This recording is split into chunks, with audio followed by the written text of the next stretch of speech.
And we thought we were doing rather well. And over lunch, Bob took David and me to task and told us that we didn't have a campaign, that we didn't know how to campaign. Had we called Gordon Brown or Barack Obama, and when were we going to do it? Such uncompromising behavior and demeanor is what makes a leader. He's our very own, completely unreasonable counselor, Sir Bob Geldof. Bob.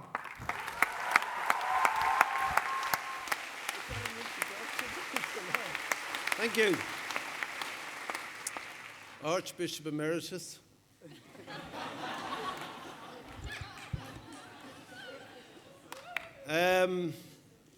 Ladies and gentlemen, it's extraordinary that Desmond is with us again this year. I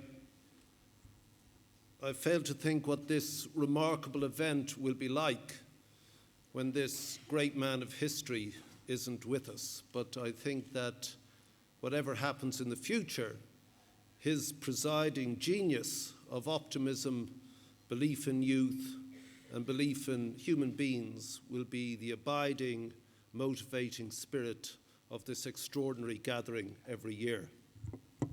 Having said that,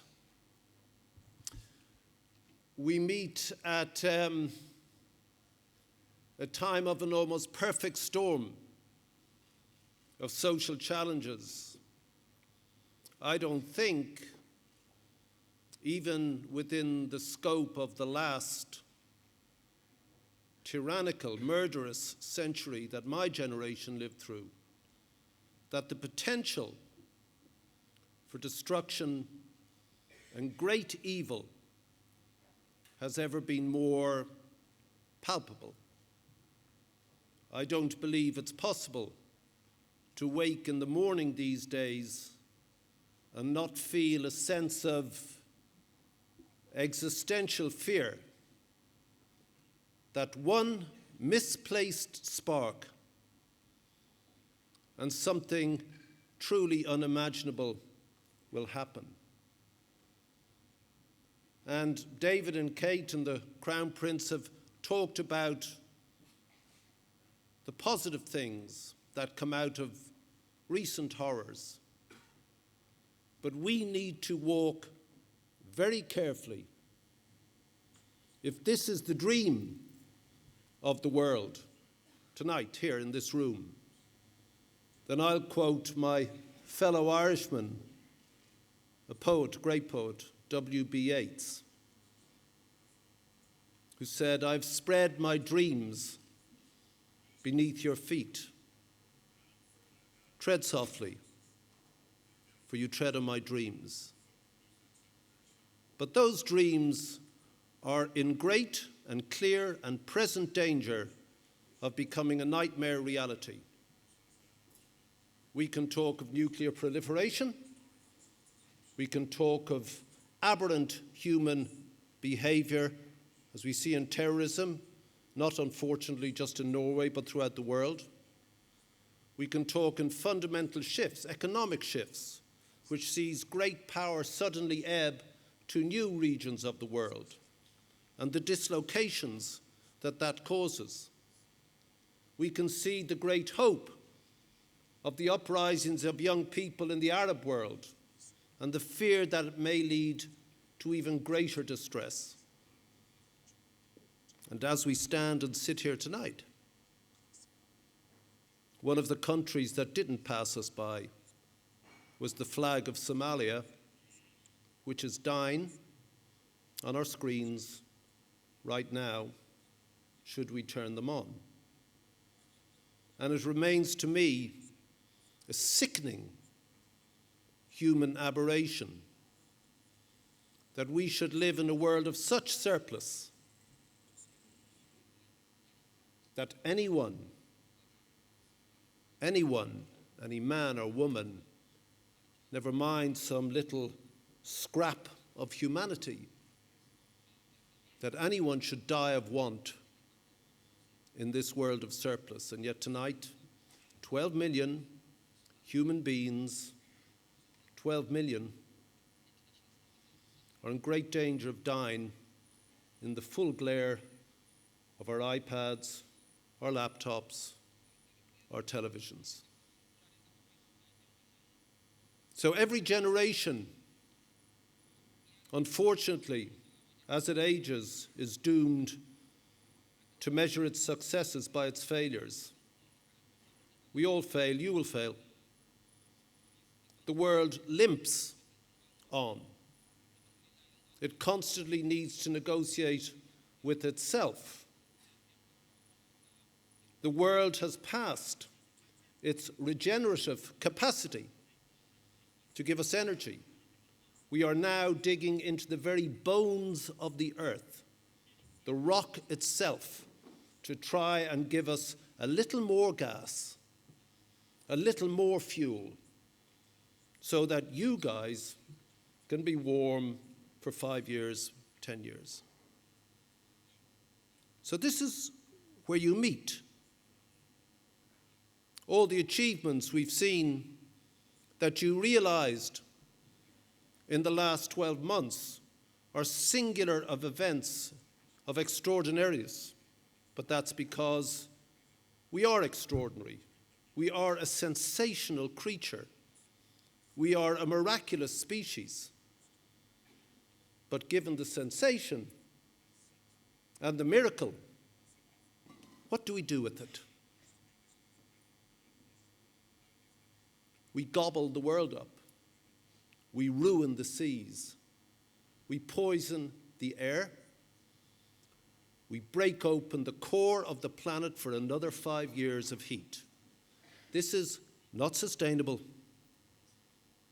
This is criminally stupid. So I'm getting on. We're kind of all too old to come up with the new ideas. But David referred to, or Kate referred to the mayor of Zurich referred to the global village of Marshall McLuhan. I think we've moved beyond that. With my group tomorrow, I'll be talking about media, but I don't think it's media anymore. I think those things that I see flashing away there are beyond media. I think we're like bees or ants now, a beehive society, beyond a village, instant contact. But get one of those connections wrong, and the ant wanders off into oblivion. If the bee gets the signal to the flower wrong, he flies off to die. We can all contact each other now and instantly. And so what I ask of you today is, yes, the individual acts that render the species extraordinary, but a communal act. Together, if there genuinely are all the nations represented here, then constantly speak to each other. Not just individual acts, even for a sense of community. Because what we're witnessing, what we are living through, is an utter confusion. There is no leadership. American leadership has failed. The executive, Congress, the Senate is a grotesque failure. European leadership is a laughable farce. In Asia, you look at a clear flashpoint for global violence. I was in Palestine, Gaza, and Israel 3 months ago. Fear. They are united by fear while their leaders do nothing. And if Pakistan and India, China and Afghanistan cannot come to an understanding, there will be a flashpoint over something that could be resolved in an instant, over Kashmir or something like that. This is great. This is Zurich. Nothing safer than the Swiss.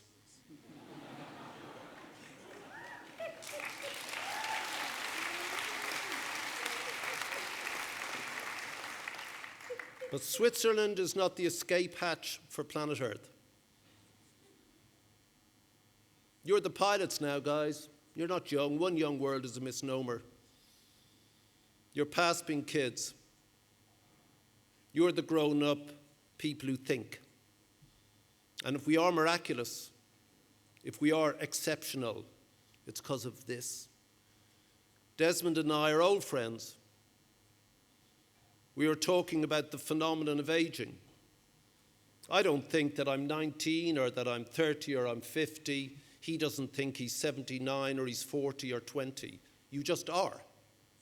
The self looks at the body aging. And it's weird. Look, I've got 3 spots here. I noticed them last week. Weird. It happened without me allowing it. And I will die without me allowing it. And age doesn't wither you. Look at this fellow. It doesn't diminish you. He's tiny, but he's not diminished.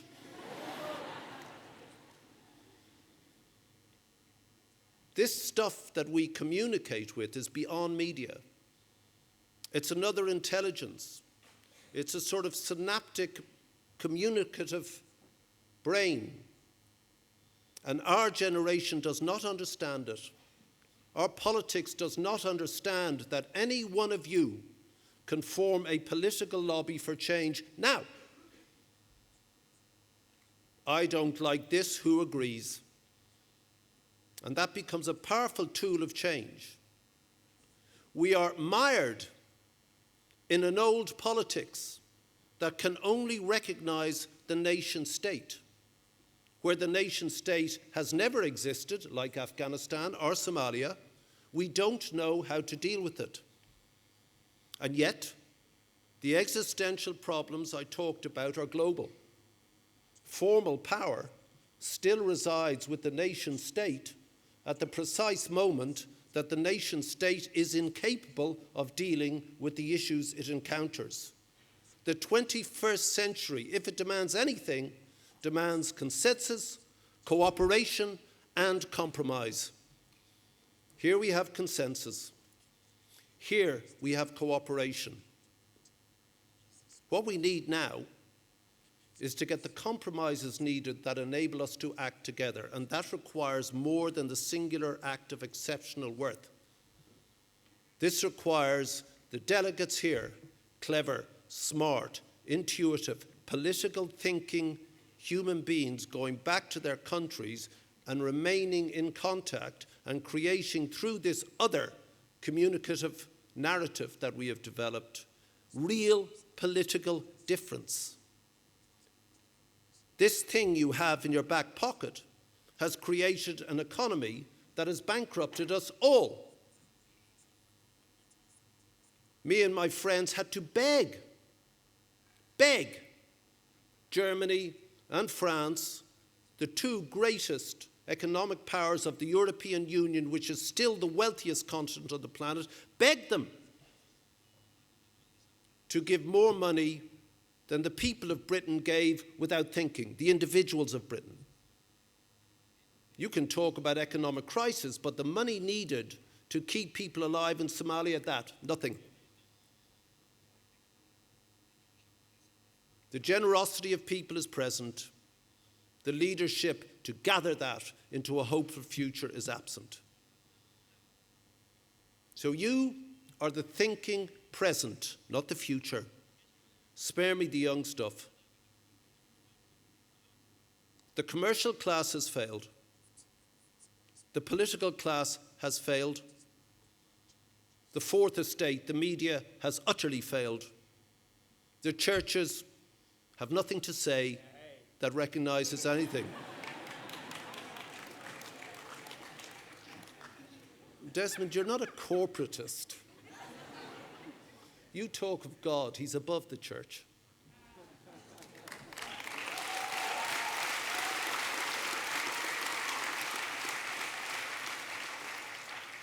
I love being here because I'm dying to see what you guys do. I want to be entertained. I want to laugh like he does all the time. I want to go, that's fucking great. So like last year, we have 2 days work. But outside of these people, most of whom I know and who are top of their game, outside of them, I'd really like to see you guys work out what you can do politically. Because a new politics is coming because a new economics demand it. And like Gwede, who provoked the Egyptian revolution, the balance now is which way does it go? Does it go to a greater freedom for these people practicing whatever religion they like? Or does it regress? This is absolutely the world that you will not meet, but actually are in. You have to get us out of this mess because we have failed. Good job.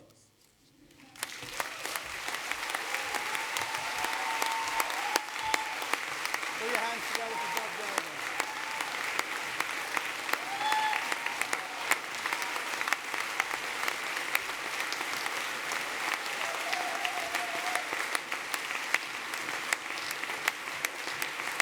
Thank you, Bob. You see, I told you he was challenging. So now, you, the living present, as Bob said, we have a tradition, or what's becoming a tradition at One Young World,